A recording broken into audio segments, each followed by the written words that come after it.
Assalamualaikum warahmatullahi wabarakatuh. Perkenalkan, nama saya Khofifah Wuri Arianto.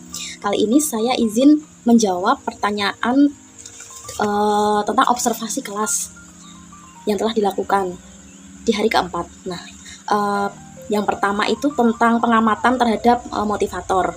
Nah, pertanyaan pertama, bagaimana cara motivator menyapa dan menyambut murid? Nah, untuk murid yang baru pertama masuk itu motivator mungkin menanyakan siapa namanya, kemudian sudah makan apa belum, kemudian diantar sama siapa. Nah, kalau si anaknya malu-malu mungkin boleh ditemani orang tua terlebih dahulu. Nah, kalau muridnya sudah lama, cara motivator menyapa atau menyambut murid itu ya contohnya seperti menanyakan kabar sudah makan atau belum, kemudian minum susu atau tidak, menggosok gigi atau tidak, seperti itu dan lain-lain. Nah, tidak lupa motivator itu memverbalkan memverbalkan kata-kata dari dialog tadi ke anak-anak, misalnya ibu kamu mencuci baju atau tidak, ibu kamu pernah lihat ibumu cuci baju atau tidak, kayak gitu. Nah, terus yuk kita panggil yuk, CUCI cuci. Nah, contohnya seperti itu. Kemudian pertanyaan kedua, bagaimana cara motivator memulai kegiatan bimbel interview? Cara motivator memulai kegiatan tentunya diawali dengan menyanyikan lagu bimbel.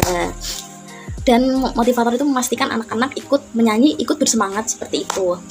Tapi kalau misalnya anak-anak itu memang lagi tidak ingin menyanyi, ya kita tidak bisa memaksakan.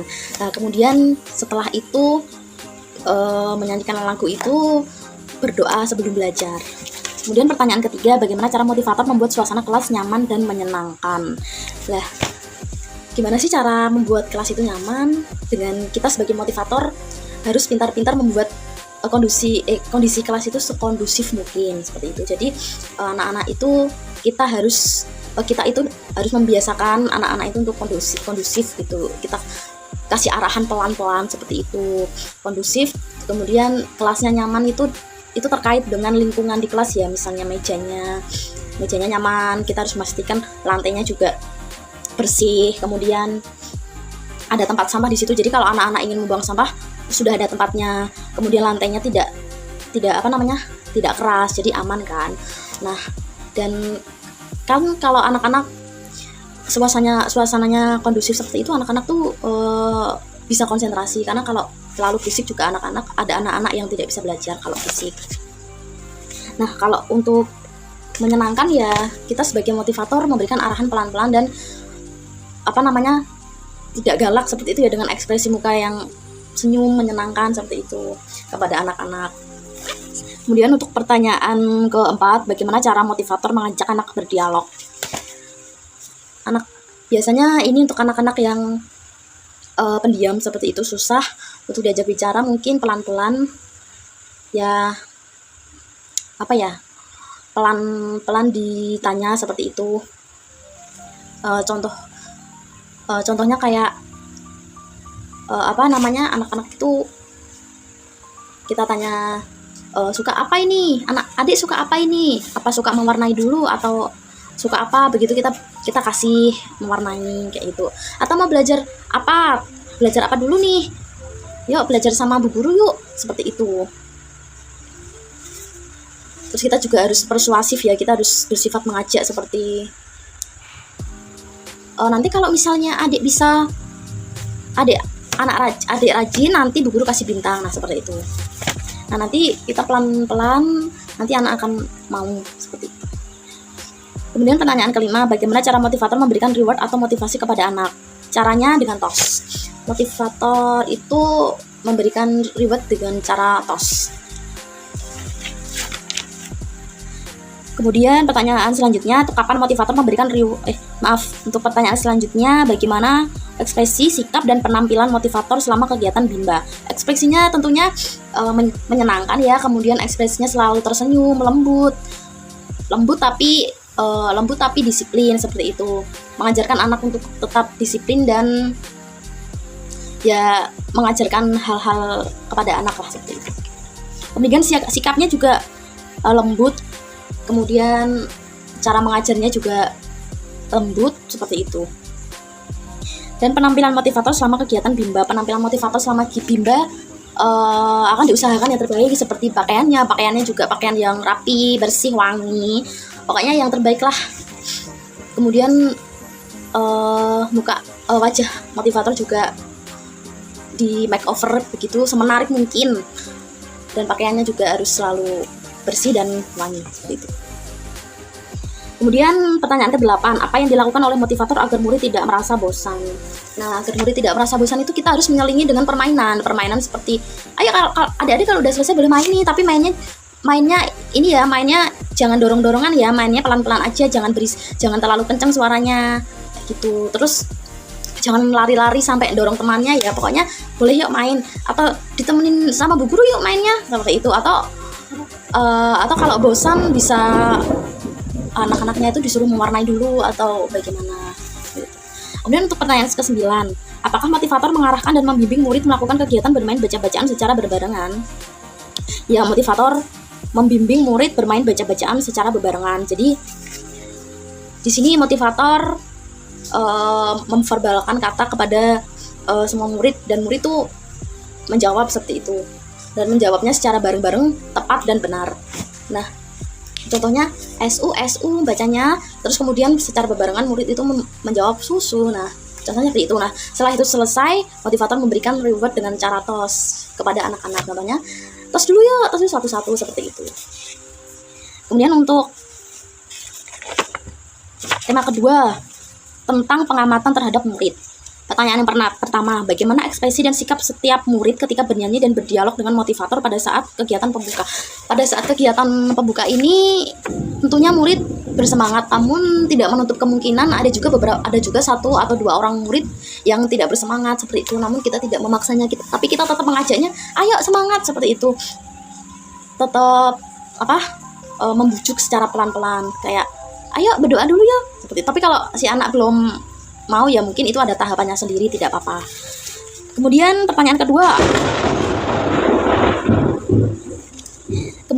kedua, apakah ada murid yang terlihat murung, tidak ceria, dan tidak bersemangat selama kegiatan Bimba? Nah, selama kegiatan Bimba ada 1 orang, 2 orang murid yang tidak bersemangat, namun motivator tetap memberikan arahan, membimbing secara pelan-pelan dan mengajak berkomunikasi secara pelan-pelan kepada anak tersebut. Nah, kalau anak itu tidak mau belajar, mungkin kita bisa memberikan PMR. Nah, seperti itu. Kita mengajarnya pelan-pelan saja seperti itu. Kalau anaknya baru bisa belajar menggaris, ya sudah, kita kasih dia belajar menebalkan garis begitu. Belum bisa berhitung, ya kita tidak bisa memaksakan dia ke tahap itu.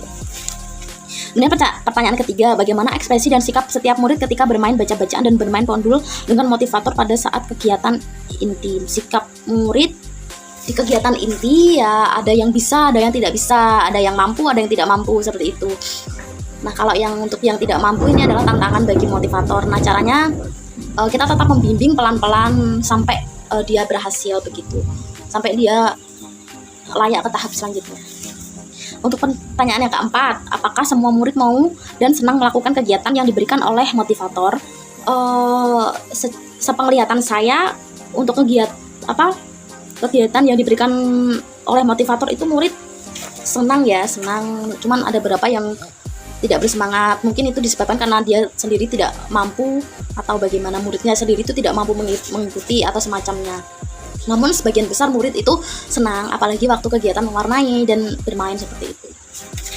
Kemudian untuk pertanyaan kelima, apakah ada murid yang merasa kesulitan atau tidak mampu ketika melakukan kegiatan yang diberikan oleh motivator?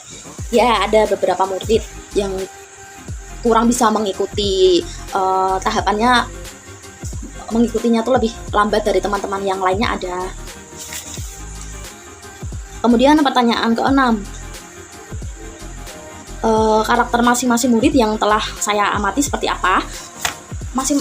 Semua murid rata-rata mampu bisa mengikuti, bahkan ada usianya 3 tahun itu cepat sekali menangkap pelajaran, menangkap arahan motivator itu.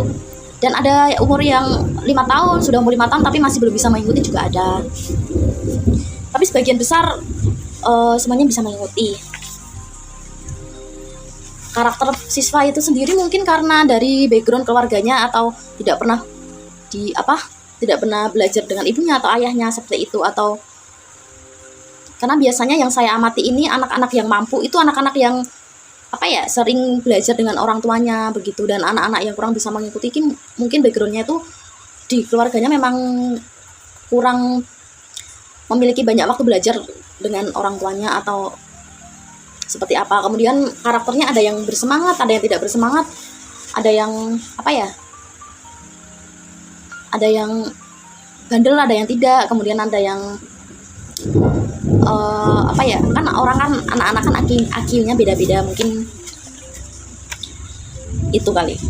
Kemudian untuk tema yang ketiga itu kemudian untuk tema selanjutnya, pengamatan terhadap suasana kelas. Pertanyaan yang pertama, jelaskan bagaimana suasana kelas yang diciptakan oleh motivator dan dirasakan oleh motivator magang ketika observasi. Suasana kelas yang diciptakan oleh motivator suasananya kondusif, nyaman tapi menyenangkan, menyenangkan tapi berisik tapi terarah. Jadi meskipun berisik tetap kondusif begitu. Jadi motivator juga membimbing atau membiasakan anak-anak untuk disiplin seperti itu. Kemudian pertanyaan yang kedua, apakah ada pemaksaan atau kekerasan yang dialami oleh murid? Jika ada, dilakukan oleh siapa dan bagaimana bentuk pemaksaan atau kekerasan yang terjadi? Tidak ada sama sekali, karena motivator itu membimbing anak itu pelan-pelan. Kalau anaknya mungkin belum bisa, tidak apa-apa, pelan-pelan aja sampai dia bisa, dan tidak memaksakan untuk anak harus bisa di tahap ini begitu. Kemudian untuk pertanyaan di tema terakhir, yaitu tentang pengamatan terhadap kegiatan di dalam kelas. Pertanyaan pertama, apa yang dilakukan oleh motivator dan murid ketika kegiatan pembuka? Kegiatan pembuka itu menyanyikan lagu bimba dan berdoa sebelum belajar. Apa yang dilakukan motivator? Nah, ya tentunya pertama-tama kan anaknya masuk, kemudian motivator menyambut anak. Menyambutnya ya contohnya seperti, ayo dia masuk dulu yo, duduk sini, mau duduk di mana, di sini atau di sini, seperti itu. Pokoknya kemudian untuk kegiatan pembuka itu motivator bisa mengajak anak, contohnya seperti, ayo adik-adik yuk nyanyi dulu yuk, 1, 2, 3 jari jempol dan lain-lain. Kemudian juga mengajak berdoa sebelum belajar.